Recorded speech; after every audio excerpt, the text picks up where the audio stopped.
Hi people, Shadow Boy again.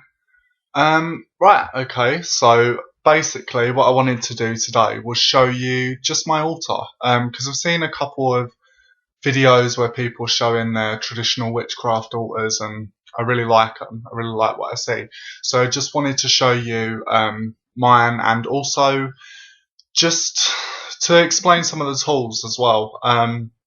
And what I use them for and what they mean to me, and what they also represent as well. As I don't want to misguide anybody here.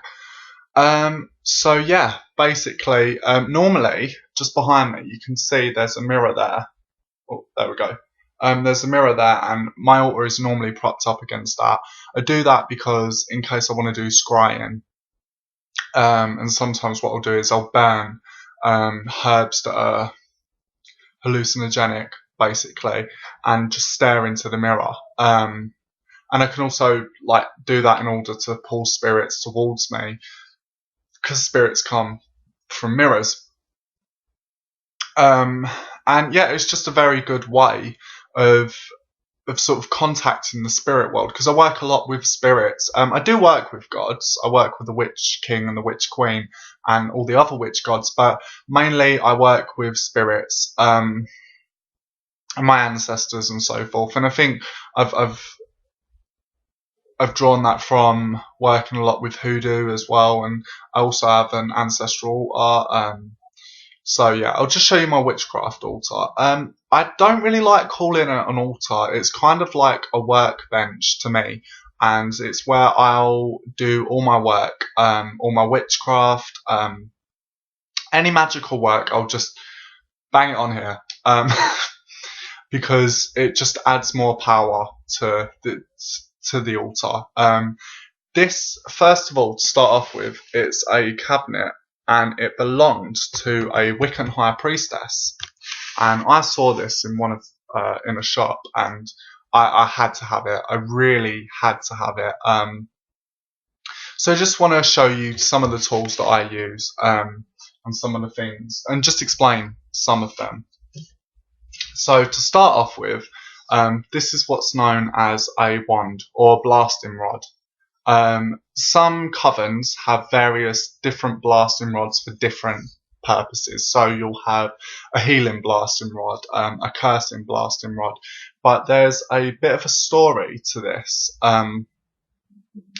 Basically, I had a dream. I had a dream that I was walking through the woods and I heard a bee buzzing. And as I approached this bee, it was on a stick, and it was crawling around this stick and buzzing really, really loudly. And I picked up the stick in the dream and I went, "Thank you, because this is mine. This is my wand. This is my wand." And it was really, really, it's quite a powerful dream. So the next day, I was like, right, I have to go to the woods, because this is going to happen. This is going to work. I will find my wand. So I chose to go to a park, a local park, and I basically went to this park and I heard a buzzing noise, a very loud buzzing noise, and I was just like, what the hell is going on? This is so strange. And yeah, and funnily enough, crawling along this was a bee. And I was like, that is my wand. And I picked it up and said exactly the same thing as I said in the dream. This is my wand. And yeah, I use this for obviously directing energy. I mean, the thing is, you can do it with your fingers, but I mean, I just use this because it feels right to use. It's an extension of my power. And it's just something that I'm so comfortable with. And I've really got an attachment to this. I'll also use this for laying a compass. Traditionally, you use a broomstick or a stang. However, I lay a compass with this because it just feels right. So, speaking of stangs, here we go. This is my stang.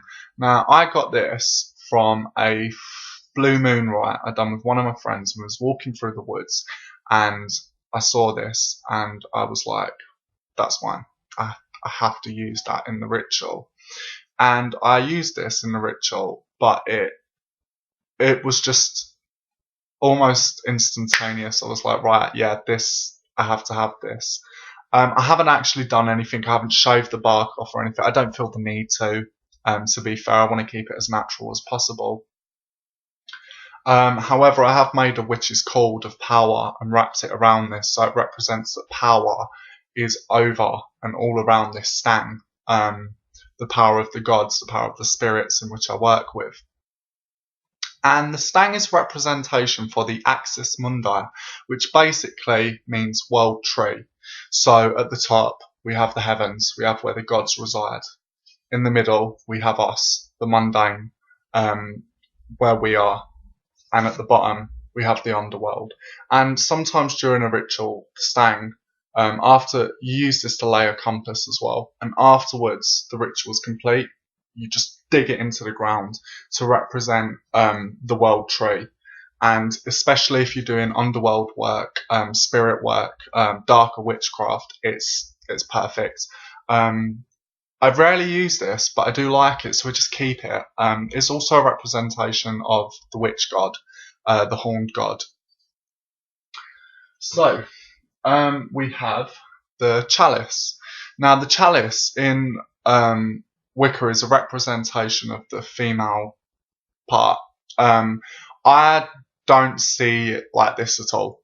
Basically, I use this for libations. If I am working with the little people, fairies as people call them, I will put milk and honey in this as an offering to them and say, you know, there you are, thank you for working with me. It's also as an offering to the gods and to the spirits that I work with. It's just a vessel in which to hold the element water, and it's a good representation of water. Also as well, during my personal ritual of laying a compass, I will take the water and rub it over my face and my arms. And it represents, water is where spirits come from as well. So it gets me into a deeper state of trance. So that helps a lot. We also have the witch's cauldron, the famous witch's cauldron. Now, I use this as a representation of the hearth, the witch's hearth. I don't have a hearth. I used to have one in my old house, and it was amazing. It was a lot of fun. But I don't have a hearth, so I use this for burning things. It can also represent Caradwyn, the goddess, and it's basically representing cosmic, the circle of life. Because a lot of people say that Caradwyn has a cauldron, a cosmic cauldron, which acts almost like a reincarnation sort of device that she uses, like almost like a cosmic soup. Some people say I don't see it as that. I'm a bit like that with reincarnation. Personally, I believe more in the spirit world because I was raised up amongst spiritualists. So yeah, I'll use this for burning things in, or even concocting potions. Mainly it's just burning. It's just a representation of the hearth. A lot of people say this can be the womb of the mother goddess as well. I have a sheep skull here, which is very traditional within the Cornish witchcraft. And they use this to represent the baka, or the god. I use this as a representation for the god, the Lord of Misrule, as it's sometimes known. I use this as a representation of the horned god. And when the seasons go, in Beltane, I'll put flowers around him and wreaths and garlands so it looks flowery. But it's coming up to Samhain, so it's going to be Bear to represent the Lord of Death.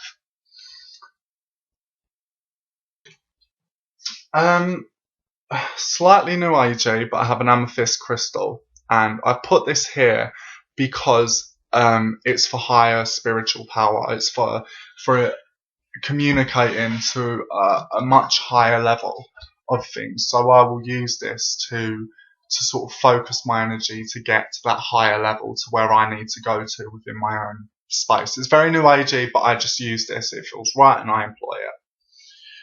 Then we have a mandragora, or a mandrake. This is a piece of mandrake. A very good friend gave this to me, well, friends. and they gave this to me, and I'm so pleased they gave it to me. Mandrake is one of the 5 witches' herbs. It also acts as a familiar as well. The Mandragora, you can employ this as a spiritual ally, basically as a familiar. I put it there because they're powerful. They're a powerful representation of it's just power, and that's why I use it. I was actually thinking of making a fetish and just getting a lot of items that hold power and just putting them all together, so that's a source of power I could call up. But however, I'm sort of stuck for ideas. So if a video response was made and somebody was like, "Oh, George, you could use this for power," then go for it. Let me know. This is the skull of a hawk. Now, a friend found this for me in the woods that we was around, and straight away I saw it and was like, I have to have it. I love it. But my friend picked it up first, and in the end, bless him, he ended up giving it to me and saying, look, you're going to have a lot more use for this than I am. I use this for a representation of astral travel and the sabbatic flight. I've also reddened the bones as well, but the redding sort of come off. I also have this. I don't know if you can see it. See if you can get a... There we go. It's a magpie feather. I use this. I have this as a representation on it because the magpie is a creature of the little people, a messenger of the fairy folk, and because I work with the fairy a lot, I use that there just as a symbolism. So it almost acts like a messenger to the little people. Over here, this is just a white-handled knife that I have, and I use this for cutting herbs. This is a really cool story. A witch in Wales found a dead sheep and cut out the shoulder blade of the sheep and attached it to a bone. It's badly attached, but it's still quite sharp.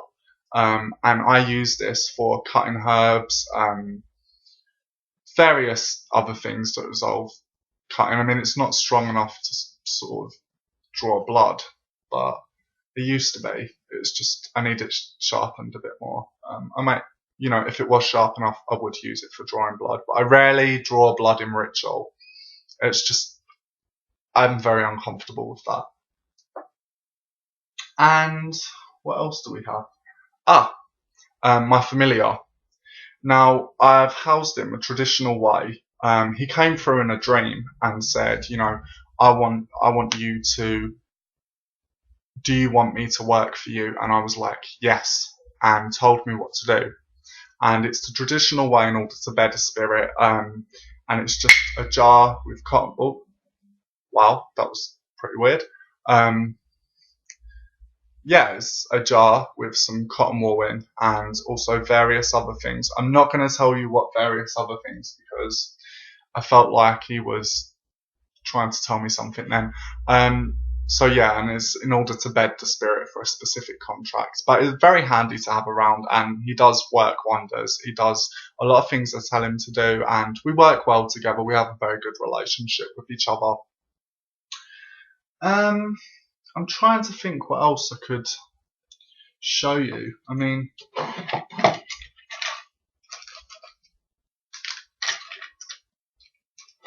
this is what my friends gave to me, which is a toe bone, and it's human. And yeah, I just thought that was really cool. I was so impressed. Bless them when they gave me that. I had to keep it, and I do use it for my craft. I've used a tiny fragment of it for incense for communing with the dead, along with wormwood, mugwort, various other things, but very hallucinogenic, and if you don't know what you're doing, don't do it. So, yeah, that's my workspace, basically. And just something that might sort of be of interest to you all.